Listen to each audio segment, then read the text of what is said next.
The sky over Ohio was a black ocean that night, roaring with thunder and swallowing the stars. Cold rain hammered against the cracked asphalt of the interstate, and through the downpour, a small figure ran barefoot, stumbling, clutching something glimmering in his fist, a broken silver locket. His name was Ethan Cole, 12 years old, lost, bruised, and scared out of his mind. The storm seemed endless, stretching into the horizon like a punishment written in lightning. Each flash revealed a flash of his tear-streaked face, his thin frame shivering in soaked clothes too big for him. Cars tore past him like ghosts, headlights slicing through the rain, engines screaming. Ethan waved his arms, screamed for help, but no one stopped. Maybe they didn't see him. Maybe they didn't care. He had been walking for hours, maybe days. His mind couldn't tell anymore. All he knew was that 3 nights ago, his family's car had spun out of control on a rain-slick curve. He remembered his father shouting, his mother scream, glass exploding, and then silence, deafening, eternal silence. When he woke, there was only the wrecked metal, the smell of gasoline, and the forest swallowing everything else. He never found them. Not his parents, not his little sister Lila, only this locket with her name engraved inside. It was cracked in half just like his world. He walked until his feet bled, the soles torn open by stones and broken bottles. When he reached a gas station the next day, he ran to the counter, trembling, begging the man behind it to call someone. "Please, my mom, my dad, they're gone. I can't find them." The man barely looked up. "Kid, you want something?" "You smell like the ditch. Go on home." He was pushed out into the rain again. That night, Ethan tried the police. The officer at the small town station took his name, glanced at the wet, trembling boy, and sighed. "You said you walked from the highway. That's 3 towns away. You expect me to believe you made it here alone?" When Ethan nodded, the man laughed under his breath. "You're lucky I don't call juvenile services for lying." Then, as if to prove the cruelty of fate, the lights flickered off for a second, thunder rolling outside, and when they came back, the officer had already turned his back. Ethan stood there until his voice broke from shouting. No one turned around.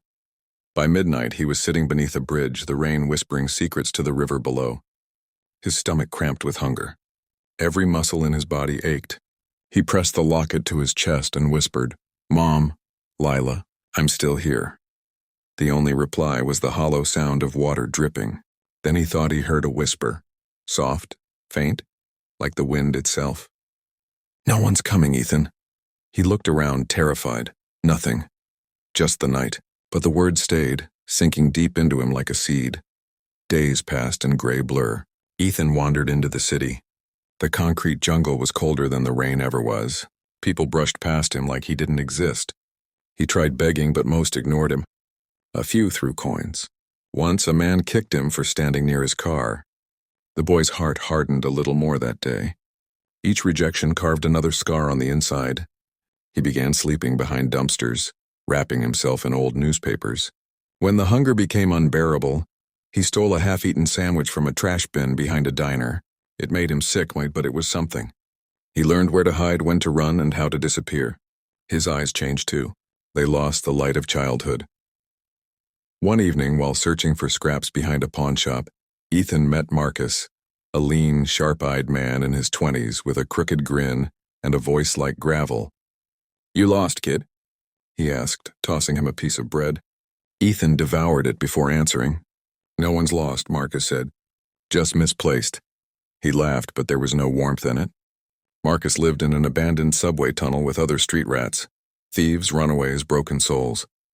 He showed Ethan how to pick pockets, how to distract vendors, how to run when the cops came. "People don't care, kid," Marcus told him one night, blowing smoke into the dark. "So stop caring back. It's easier." At first, Ethan hesitated. Stealing felt wrong. But when he looked at the faces of people passing him by, clean clothes, full bellies, no pity, something inside him snapped. If the world was blind to him, he would take what it owed. He began small. A wallet here, a watch there. He was fast, clever, invisible. The others started calling him Shadow because no one ever saw him until it was too late. Marcus was proud. "Told you, boy. The world don't give second chances. You make your own." But deep inside, the old Ethan still existed, the boy who wanted to find his sister. He would sometimes stare at the broken locket, tracing her name with his thumb. "I'll find you, Lila," he'd whisper. "I promise."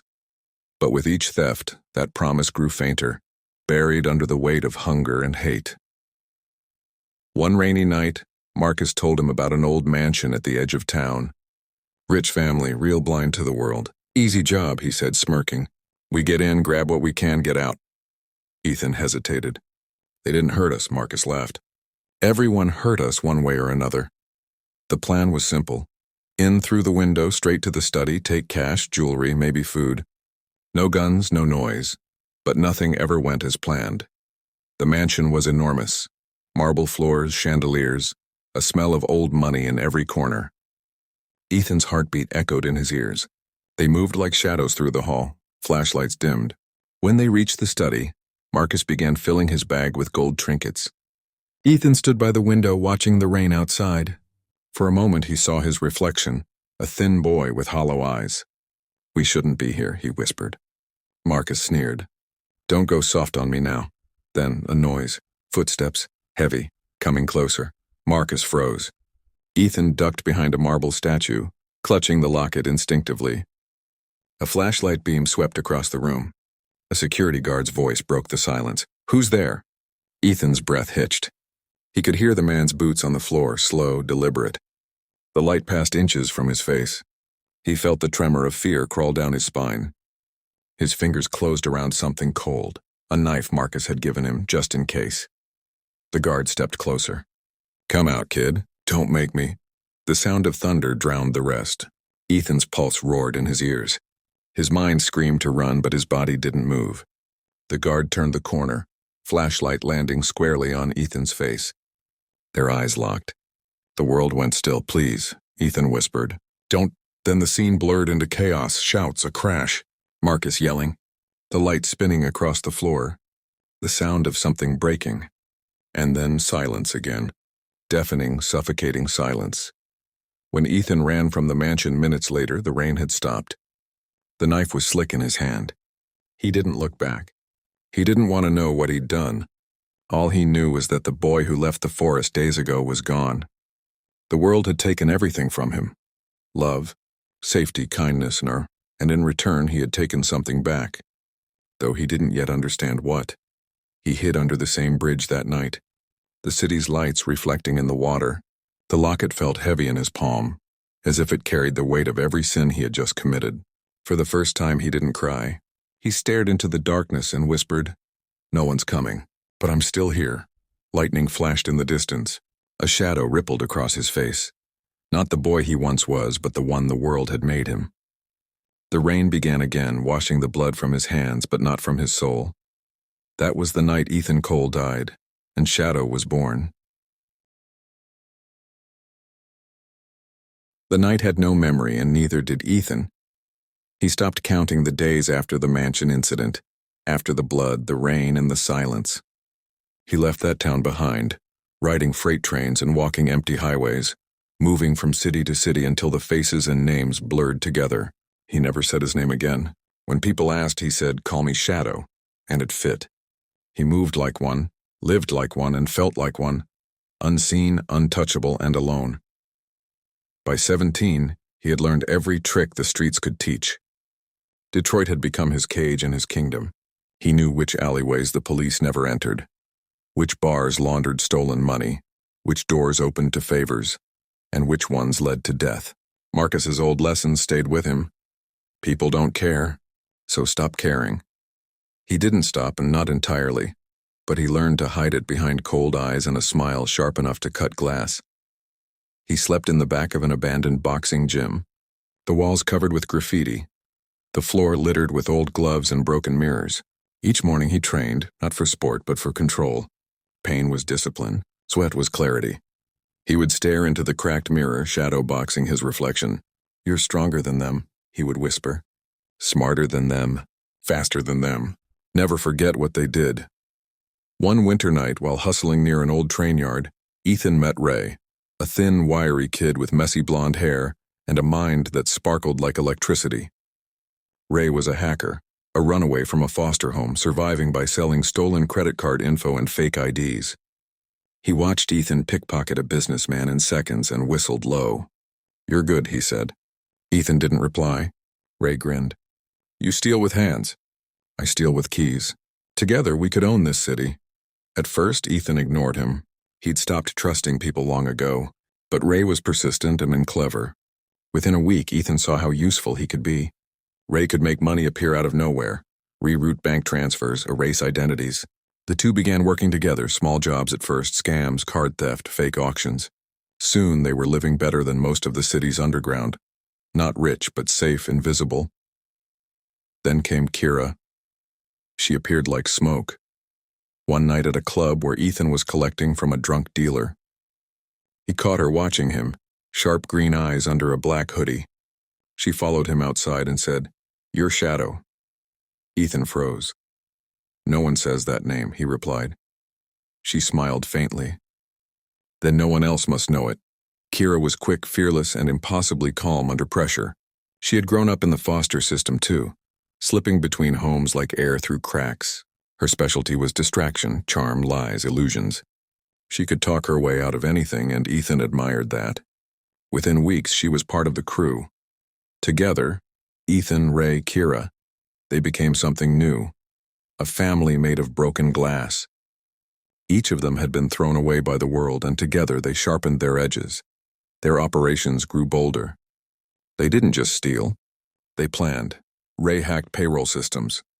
Kira scouted locations disguised as interns or waitresses. Ethan executed the jobs like a conductor leading an orchestra. They never killed, never hurt anyone who didn't fight back. At first, their targets were always the rich, the corrupt, the ones who stepped on people like them. Ethan told himself it was justice, not crime. "We're just balancing the scales," he'd say, staring at the skyline from an abandoned rooftop. "They built their empire on our pain. I'm just collecting the debt." But balance became greed, and greed became hunger. With every successful job, the line blurred. Ethan began carrying guns. Ray warned him it was dangerous. "You're changing, man," he said once. Staring at Ethan over a flickering laptop, Ethan replied coldly, "You change or you die." One night, they targeted a luxury penthouse belonging to a corrupt city official who had stolen millions in public funds. The plan was clean, in out, no noise. But Marcus showed up. Ethan hadn't seen him in years. Marcus was thinner, older. The drugs had eaten away his sharpness. His voice trembled when he spoke. "Heard you're running the show now, kid," he said with a smile that didn't reach his eyes. "Let me in on this one." For old times, Ethan hesitated. Despite everything, Marcus was the closest thing he had to a mentor, the man who'd kept him alive. Against his instincts, he agreed. The heist started perfectly. Kira kept the guard distracted. Ray looped the security cameras, and Ethan and Marcus broke into the safe. Bundles of cash stacked neatly inside, more money than Ethan had ever seen. He felt a strange calm, almost peace, as he filled the bag. Then he heard it, the sound of a gun cocking. Marcus. The man's hand was shaking, eyes wild. "Sorry, kid, but I need this. You'll find another score." Ethan froze. For a moment, all the nights under the bridge flashed in his mind. The hunger, the rain, the lessons. "Marcus," he said quietly, "you taught me better than this." Marcus laughed nervously. "I taught you to survive. Guess I learned too well." Ethan didn't remember pulling the trigger. He only remembered the sound, deafening final. Marcus fell backward, his face frozen in shock. The bag dropped, spilling money across the marble floor. For the first time in years, Ethan felt something like grief. Not for Marcus, but for what the bullet had killed inside him. He left the money. He walked out into the night, hands shaking, the gun still warm. When he reached the rooftop, he looked at the sleeping city below, bright, peaceful, blind. He whispered, "You made me this way." And in his chest, something hardened completely. After that night, Ethan became a ghost with purpose. He cut his hair, changed his voice, burned old IDs. The world forgot his name, and he made sure of it. The shadow became a legend whispered in alleys, the thief who stole from the corrupt, the invisible hand in every digital vault, the man no one could catch. But legends always attract enemies. Rival crews began to copy his style, claiming his name. Cops started hunting him like a phantom. One day Ray showed him a headline, "The shadow strikes again, city in panic." Ray grinned nervously. "You're famous," Ethan replied. "No, I'm hunted." They moved deeper underground. Ethan rented a network of safe houses, abandoned subway tunnels, burnt factories, empty warehouses. He kept his team small, loyal, but loyalty is a fragile thing in a world built on fear. One evening, after a tense job, Ethan found Kira staring at an old photograph, his family picture, the one he thought he'd lost years ago. She looked up at him, eyes soft. "Who were they?" she asked. He froze. "Ghosts," he said. She smiled sadly. "They must have loved you once." He didn't answer. Later that night, when everyone slept, he took the locket from his pocket and looked at the faded engraving of Lila. The metal was cracked, just like before, but he still carried it, a relic of a promise he couldn't keep. He sat by the window watching the city lights blink like dying stars. For the first time in years, tears came. He wiped them away before they fell. Shadows didn't cry.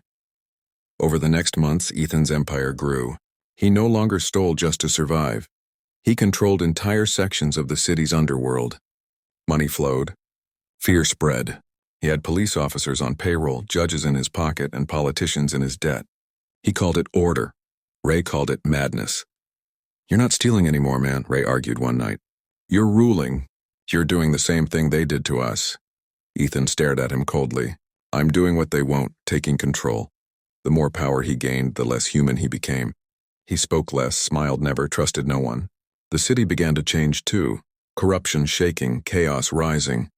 To the media, the Shadow was either a savior or a demon. To the poor, he was a hero. To the rich, a nightmare. And Ethan liked it that way. But inside, something rotted quietly. Guilt, regret, loneliness. He began hearing the voice again. The one from the bridge. "No one's coming, Ethan." He would stare into mirrors, sometimes not recognizing himself.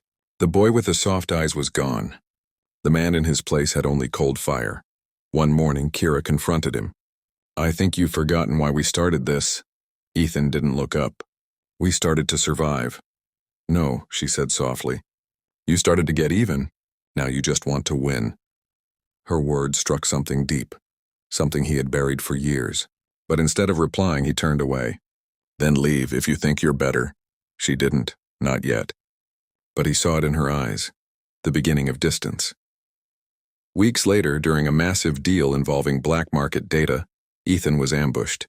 He fought his way out, but Ray was captured. The police tortured him for information, but Ray refused to speak. Ethan launched a rescue, cold, efficient, violent. He got Ray back, but something had changed. Ray was broken, mentally and physically. "You should have let me die," Ray whispered in the hospital bed. "You're not saving anyone anymore." Ethan said nothing. That night he stood over the city again, locket in hand, whispering to the wind, "You were right, Marcus. People don't care, so I'll make them." The next day he burned every remaining bridge. He recruited new men, desperate, hungry souls from the streets just like he had once been. They called him boss, king, shadow, depending on what they feared most. And from the shadows, Ethan Cole began his silent war, not for money, not for justice, but for control. At 19, he had become what he swore he'd never be, a man people obeyed out of fear. And still at night he dreamed of rain, of a little girl's voice calling his name, of headlights on an empty highway. He always woke up sweating, heart pounding, whispering, "I'm still here." The city never slept anymore. Every corner glowed with neon lights and fear. The police patrolled, but they didn't control. Shadow did. Cameras watched, gangs whispered, and every deal, every favor, every stolen dollar eventually found its way back to him. By 25, Ethan Cole had become a myth wrapped in muscle and money. No one used his real name anymore. To the streets, he was the ghost president. To the government, he was priority one. Ethan's empire had no headquarters, no office. It was everywhere, from the underground fight clubs of Detroit to the high-tech servers hidden in Los Angeles warehouses. Every stolen secret, every corrupted official, every silenced voice, they all fed his network. The lost. The name wasn't random. He chose it to honor the broken, the forgotten souls like him. He gave the poor jobs, the homeless food, the runaway shelter. To them, Shadow was a savior. To the media, he was a terrorist. And to the men who ruled the country, he was a threat that couldn't be ignored.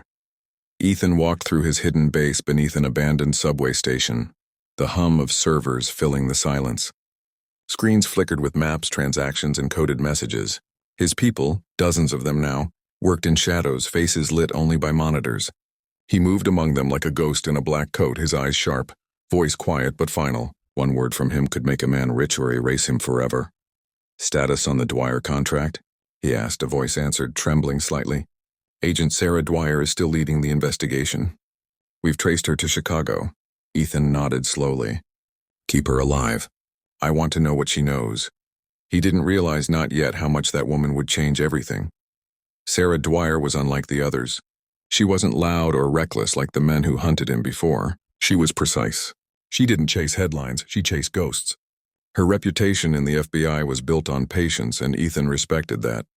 For months she studied his crimes, connecting dots no one else could see.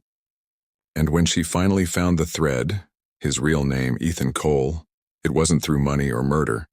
It was through mercy. She found the hospital record of a Lila Cole, listed as a child survivor from the same highway accident that had killed their parents 13 years ago. A girl who had been in foster care, changed homes 3 times, and finally settled as a nurse in a small Chicago clinic. Ethan had believed Lila was dead. That belief was the root of his rage, the reason for his war against the world. So when Sarah's report landed on his desk, smuggled in by one of his spies in law enforcement, he didn't breathe for a full minute. Lila, alive. The name burned through him like fire and ice all at once. That night he sat alone in his dimly lit room, staring at the cracked locket he'd carried all those years. For the first time in a decade, it wasn't just a symbol of pain, it was hope. He closed his eyes, whispering her name. He remembered her laughter, her tiny hands grabbing his sleeve, her voice calling, "Ethan, don't run so fast." For a moment, the walls of his empire fell away. He wasn't Shadow anymore. He was a brother. He left the base that night without telling anyone. Dressed in an old hoodie and worn jeans, he took a train to Chicago. For hours, he watched the raindrops slide down the window, the reflection of his face split between shadow and light. When he arrived, the city felt different, softer, quieter. He found the clinic easily, a small white building near a park. Through the glass door he saw her, Lila, now 23, with brown hair tied back, still wearing the same gentle expression he remembered from childhood. She was helping an old woman walk across the hallway, smiling, speaking softly. Ethan froze outside, his throat tight, his heart pounding like it wanted to escape. He wanted to go in, to say her name, to tell her he was alive. But then he saw something else. A group of children laughing in the waiting area, a nurse hugging her, a life filled with light. A life without him. He realized in that moment that if he stepped inside, he would poison it all. His hands, the same hands that had stolen, threatened, and killed, didn't belong in her world. He stepped back into the shadows and whispered, "She lives in the light. I belong to the dark." Back in Detroit, Ethan was quieter than ever. Ray noticed first. "You've been off lately," he said, typing furiously at his keyboard. "What happened in Chicago?" Ethan didn't answer. He just looked at the wall where maps of politicians, corporations, and networks of power glowed in red lines. "I saw something worth protecting," he finally said. "And something worth destroying," Ray frowned. "You can't protect both." Ethan turned to him, voice cold. "Watch me." Weeks later, things began to unravel. One of Ethan's shipments was ambushed, not by police, but by another gang calling themselves the Crimson Dogs, backed secretly by politicians Ethan had blackmailed. They wanted him gone, erased, forgotten. They made a mistake. They kidnapped Lila. It happened when she was returning home from work. Sarah Dwyer tried to warn her. She had been tailing Ethan's enemies and knew they'd found Lila's connection. But it was too late. Lila vanished without a trace. When Ethan got the call, something inside him broke. The last fragile thread of his humanity snapped clean. "Find her," he told his crew. "Burn the city down if you have to." The next week was chaos. The Lost declared war on the Crimson Dogs. Streets turned into battlegrounds. Explosions lit up the night. The news called it the Shadow War. Ethan's men raided warehouses, interrogated suspects, wiped out entire crews. His empire bled, but so did his enemies. Kira tried to reason with him. "You're losing yourself, Ethan. This isn't saving her." Ethan slammed his fist into the wall, cracking the plaster. "They took my sister, my blood. You think I'll stop because you're scared?" She stared at him with tears in her eyes. "You're not saving her. You're becoming them." He turned away. "Maybe that's what it takes." In the middle of the war, Ethan received a call. Scrambled. Untraceable. A deep voice said, "We have her. Come alone." Ethan went. The meeting place was a warehouse by the docks. Midnight rain again. Always rain. He walked in unarmed, his coat dripping, his heart a grenade. Lila was there, tied, bruised, but alive. The Crimson leader stepped from the shadows, smirking. "The Great Shadow. Turns out you bleed like the rest." Ethan's eyes narrowed. "You made a mistake touching her," the man laughed. "She's leverage, nothing more." Then he made the mistake of touching her face. The next few minutes were not human. Ethan moved like a storm, like years of rage condensed into one body. By the time it was over, the warehouse was silent except for the rain and Lila's sobs. Ethan knelt beside her, trembling. "It's okay. I'm here. I've got you." But when she looked into his eyes, she didn't see her brother White. She saw a monster. Blood covered his hands, his shirt, his face. She flinched away. "You're not my brother," she whispered. "You're everything you hated." Ethan froze. The words sliced through him deeper than any blade. He tried to speak, but no sound came. She was right. He took her to Sarah Dwyer's protection, ensuring she'd never be hunted again. He watched from a distance as Sarah comforted her, as Lila finally smiled again. Then Ethan turned and walked into the rain, alone. After that, his war changed. It wasn't about family or revenge anymore, and it was about control. He wanted to tear down the entire system that had let people like him fall through the cracks. The politicians, the bankers, the cops, the rich, all of them. He hacked the federal servers, leaked government secrets, exposed corruption at every level. His broadcasts appeared across hacked news channels with his voice distorted, saying, "You built this nation on lies. Now the lost will reclaim it." Millions of people listened. Some called him a criminal. Others called him a revolution. He didn't care anymore. He had become both savior and sinner. Months passed. The Shadow War turned from headlines into history. The government poured billions into catching him, but he was always one step ahead. His legend grew, and with it, his paranoia. He trusted no one, not even Ray or Kira. He began keeping them apart, issuing orders through encrypted channels, always watching, never sleeping. One night, Kira found him alone on the rooftop of their base, staring at the skyline. "You're not winning," she said softly. "You're surviving. There's a difference." Ethan didn't look at her. "Winning is surviving. Then what's living?" she asked. He didn't answer. When she left, he whispered to himself, "Living is a luxury for the innocent." Weeks later, Sarah Dwyer made her move. She cornered Ethan in an alley after months of tracking him. No guns, no backup. Just her and him under the pale streetlight. "You could have been the hero," she said, her voice calm but heavy with sorrow. Ethan smirked faintly. "Heroes die in silence." "So do monsters," she replied. She didn't arrest him. She just walked away. Maybe she saw the broken boy behind the legend. Maybe she knew that killing him would only make the myth stronger. That night, Ethan stood alone again in the rain. His empire was the largest it had ever been, but for the first time, it felt empty. He looked at the cracked locket one last time, and for the first time, he saw not a memory, but a curse. He whispered to the night, "If the world won't follow me, it will fear me. And if it fears me enough, it will finally listen." Lightning flashed, and with that, the man once called Ethan Cole disappeared completely into the storm. The world didn't notice when the first city went dark. At exactly 2:17 a.m., the power grid of St. Louis collapsed. Seconds later, New York's banking servers glitched into chaos. By dawn, emergency broadcasts flashed across every screen in America. Nationwide cyber assault, unknown source. The government called it terrorism. The streets whispered one name, Shadow. For months, Ethan had been preparing. Every stolen byte of data, every encrypted message, every deal made in the dark was a seed for this moment. He had turned the lost into something much bigger, Not a gang, not a crime network, but a movement. His symbol, a black circle with a single white line through it, appeared spray-painted on walls, projected on skyscrapers etched into the digital ether. To some it meant rebellion, to others fear, but to Ethan it was prophecy. He no longer saw himself as a criminal. He was the voice of the forgotten, and his mission had become clear. Destroy the system to rebuild it. From the depths of his new underground fortress, a repurposed cold war bunker in the Rockies, Ethan watched the chaos unfold on massive screens. The nation trembled, and he smiled, not with joy but with grim satisfaction. Ray walked in, eyes dark with concern.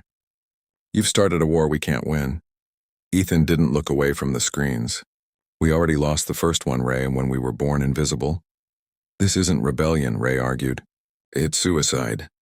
Ethan turned, his voice low, calm, almost eerie. "Then it's a beautiful way to die." Kira entered moments later, holding a blood-stained report. One of their raids had gone wrong. Civilians were caught in crossfire, she said. "Children, Ethan." He hesitated for a second. Just a second. Then his jaw tightened. "Collateral," her eyes widened. "Collateral?" "They were innocent." He looked at her coldly. "No one's innocent in a corrupt world." The room fell silent. Something in her broke that day, her love for him, her belief in what he was fighting for. That night, Kira disappeared. No one saw her leave. But Ethan knew. And he didn't stop her. As weeks passed, the rebellion spread. The Lost had splinter cells in every major city. They hacked stock markets, shut down police networks, broadcast live confessions of corrupt senators. Each act of chaos fed the myth. Each myth brought new followers. Young men and women, broken by poverty, joined his cause. They called him Commander, Savior, the Ghost President. He had what he wanted, an army. But he also had what he feared, a mirror. Because every new follower reminded him of the boy he used to be, desperate, angry, and lost. And now he was turning them into versions of himself. Meanwhile, Sarah Dwyer, still working for the FBI, led the government's new task force, Operation Eclipse, a secret campaign to hunt down and erase Shadow once and for all. Her superiors wanted blood, but she wanted something else, understanding. She had studied Ethan for years, his psychology, his pattern, his pain, and she believed, somewhere deep inside that chaos, he still wanted to be saved. When she tracked one of his lieutenants, she didn't interrogate him with threats. She offered him protection. "You're following a ghost," she said softly. "He's building a tomb, not a world." The man hesitated, and then whispered an address. The bunker. When Sarah and her strike team arrived in the Rockies, the sky burned orange with drone fire. Ethan was already waiting. "You shouldn't have come here," his voice echoed through the loudspeakers. This place wasn't built for the living. The ground shook. Automated turrets came to life, bullets slicing the night. Agents scattered for cover. But amid the chaos, Sarah pushed forward, her mind not on survival, but on him. She reached the inner chamber, past flickering screens and coded messages, and finally saw him, the boy turned myth. He looked older now, colder. His once vibrant eyes were hollow, surrounded by shadows. "You've come a long way from the alleyways," she said. "And you've come a long way from law and order," he replied, almost amused. "Tell me, Agent Dwyer, which side of history do you want to stand on?" "I want the boy who lost everything to stop burning what's left," she said quietly. "You're not saving anyone anymore. You're destroying everyone." Ethan stepped closer, his voice dropping. "You think they'll fix the system? You think elections, policies, promises mean anything? They'll replace one monster with another. The only way to end the corruption is to become its cure. And the cure kills the patient," she said. They stood inches apart. Two people who wanted to save the same world, but by opposite means. For a moment, it felt like the universe held its breath. Then came the explosion. Ray, acting on his own, had detonated the lower tunnels, not to kill Ethan, but to destroy the data that could unleash another cyber catastrophe. The bunker began to collapse. Ethan grabbed Sarah's arm, pulling her away from the falling debris. "You shouldn't have come here," he shouted. "Neither should you." she yelled back. But it's not too late to stop. He hesitated, just long enough for the roof to give way. They both dove as the blast tore through the chamber. When Ethan woke, Sarah was gone. So was Ray. The bunker was smoke and ruin, and Ethan, bleeding, coughing, broken, crawled out into the dawn. The government declared victory. Headlines read, "Shadow dead, rebellion over." But he wasn't dead. He had vanished and again into the dark. For 2 years, nothing. No messages, no attacks, no sightings. The world began to heal, or at least to pretend. Cities rebuilt, stock markets rose, and people forgot the name Shadow. But the lost didn't forget. They whispered of his return, the man who had defied nations and gods. Then, one night, his signal returned. A single broadcast on every major network. "You buried me alive. Now I rise to finish what I began." And this time, he wasn't alone. He had formed a new faction, the Revenants, a splinter group of loyalists from the lost, mixed with ex-soldiers, hackers, and mercenaries. Their goal wasn't chaos anymore. It was conquest. Ethan wanted a seat at the table. He wanted to rule. Through blackmail, assassination, and manipulation, he began infiltrating political parties. His network leaked documents that toppled senators, exposed presidents, and turned the public's faith into dust. He was the ghost behind every scandal, the whisper behind every vote. His slogan spread online: "If the system is broken, become the system." It wasn't long before people, desperate, angry, disillusioned, started chanting his name at protests. Some believed he could be a real leader. Others feared he already was. But deep inside, Ethan was cracking. He couldn't sleep. He couldn't trust. Every time he closed his eyes, he saw the faces of the dead, the innocents, the soldiers, the children. And Lila's voice haunted him. "You're everything you hated." He drank to silence her, but she never stopped whispering. One night, in a rare moment of vulnerability, he sent a message to her through a secure channel. "You once said I became a monster. You were right. But monsters are born from pain. Forgive me, if forgiveness still means anything." He never got a reply. As his influence grew, his people grew restless. They wanted more power, more blood, more war, and among them was Kira, returned after years of silence. Colder, harder, no longer the woman who loved him. She had seen the world he built and wanted to own it. Behind his back, she began sowing doubt among his ranks. "Ethan's lost his edge," she whispered. "He's become soft." He hesitates. The revolution needs a real leader. The whisper spread like disease. The final betrayal came quietly. Ethan called a meeting deep within an abandoned government vault, the heart of his new empire. He stood before his generals, his eyes fierce again, his mind set. "We are close," he said. "One final push and this nation will kneel. Then we rebuild it, clean, fair, and free from corruption." The crowd applauded, but among them, Kira stood still when the lights flickered. Ethan felt it, the shift in the air, the click of safeties being released. He turned, eyes narrowing.